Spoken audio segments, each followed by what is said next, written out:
Ilja Kudriavcevs. Viņš zina, ka šī cīņa ir tāda emocionāla būs.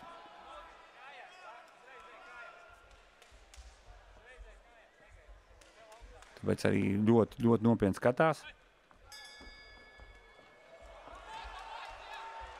Opā! Uzreiz Tučņāks nogāž Denisu zemē. Mēģina sākt kontroli.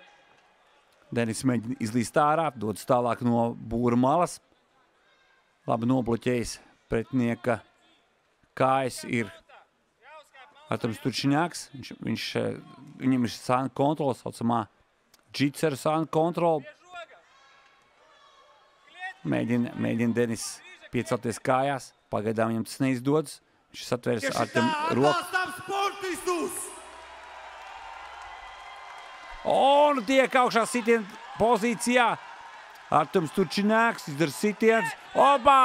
Un cīņa ir galā! 48. sekundē uzvaru izcīna un savu zaudējumu sēriju pārtrauc Arturs Tučņāks.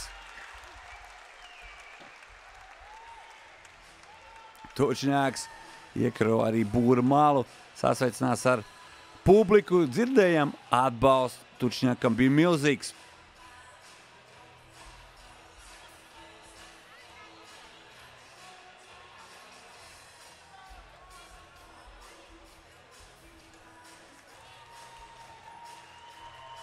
Atkārtojumā labākie momenti no šīs cīņas, kaut kad viņi bija ļoti īsi, uzreiz Arturs Tučņāks atvēra, uzmeta gaisā, nogāz zemē, nokontrolēja un ar vairākiem sitieniem atzīmējoties ar tehnisko rakautu. Viņš arī nosvinēja savu pirmo uzvaru profesionālajā ringā.